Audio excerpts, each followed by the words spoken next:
Welcome to the Evidence Locker, where we open the files of the darkest crimes. So sit back, take a bite of cake, sip your tea, and join me tonight. Because tonight, we revisit the chilling case of Jeffrey Dahmer, a man whose name became forever tied to horror, a Milwaukee cannibal.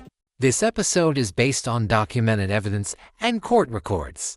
If there's anything you believe is incorrect, please let me know in the comments below. Jeffrey Lionel Dahmer was born on May 21, 1960, in Milwaukee, Wisconsin. From the outside, his childhood seemed ordinary, but inside, darkness took root. Neighbors described him as quiet, withdrawn, often wandering alone. But Dahmer's fascination was unusual. He collected bones, dissected roadkill. What began as curiosity soon grew into obsession. Death became a fascination. By his teenage years, Dahmer was already drinking heavily, numbing himself from reality. He dissected animals in secret, hiding bones in jars inside the family garage. His parents dismissed it as a strange hobby, unaware of what it foreshadowed. By high school, Dahmer was known as odd and isolated, a lonely boy drifting through halls. In 1978, the year he graduated, Dahmer committed his first murder. His victim was Stephen Hicks, a hitchhiker looking for a ride. Dahmer invited him home with the promise of beer and company. When Hicks tried to leave, Dahmer struck him with a dumbbell. He killed Hicks, dismembered the body, and scattered the remains in the woods. For Dahmer, the act brought both horror and relief, and a terrifying sense of power. After the murder, he lived in silence for nearly a decade without killing again. He enrolled in college briefly but dropped out, unable to focus or control his drinking. Dahmer joined the army and trained as a medic in Germany, but alcohol ruined his service. Discharged early, he returned to Milwaukee, drifting aimlessly with no purpose. His life unraveled further: odd jobs, rests for disorderly conduct, more drinking. Inside, fantasies grew darker, more violent, consuming him entirely. In the late 1980s, Dahmer began hunting for victims again. He found them in bars, bus stops, and shopping malls, young, vulnerable, and overlooked. Dahmer invited them home, drugged them, and carried out unspeakable acts. He photographed their bodies, preserved bones, and kept skulls as trophies. Sometimes he consumed flesh, other times he kept organs for his fantasies. His apartment transformed into a chamber of horrors, hidden in plain sight. By 1987, Dahmer had already claimed several lives, escalating without remorse. He began experimenting, drilling into skulls, injecting chemicals into the brain. He hoped to create submissive companions, trapped between life and death. The smell from Dahmer's apartment grew unbearable, yet neighbors were ignored. Some called the police, but their complaints were dismissed as plumbing issues. Behind that door lay nightmares few could imagine. Dahmer targeted men at bars, bus stops, and shopping malls. He offered money, alcohol, or companionship, luring them back to his home.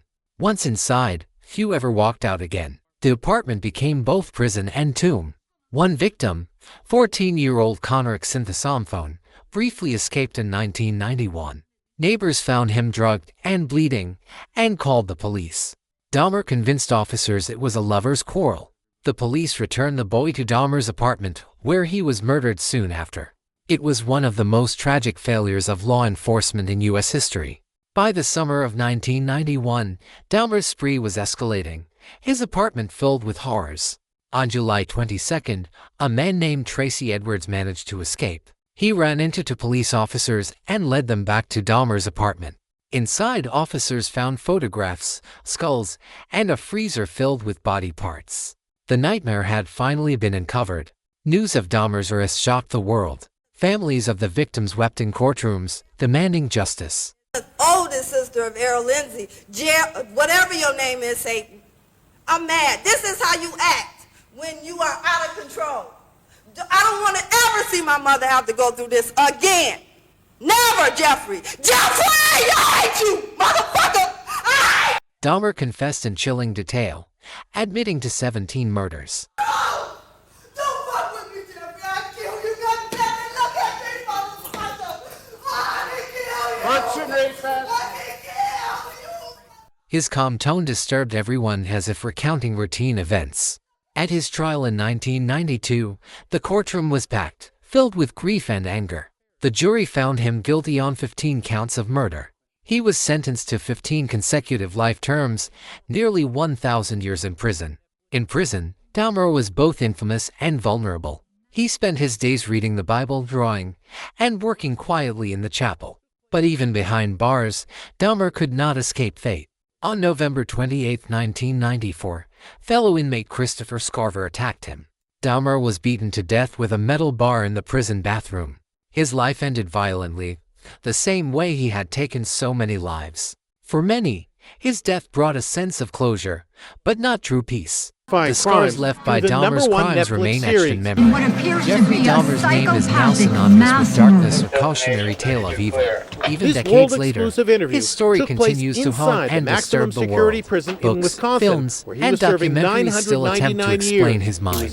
Some criticize this attention as sensationalism, overshadowing the victims, but others argue that remembering his crimes prevented society from forgetting its failures. In Milwaukee, the Oxford apartments were eventually demolished. He told Nancy The site Glass was cleared, about his twisted leaving motive only an for empty killing lot where the 17 horrors men. had taken Not because place. I was angry For the with them, not community, because I hated it them, was a way to begin but healing, because I to wanted erase a to physical scar. keep them Yet with the me. emotional scars endured, And carried by as families my and obsession survivors. grew, The names of Dahmer's 17 victims became symbols of resilience. I was saving Their body memories parts stood such against the as, darkness, skulls, reminding the world of lives stolen.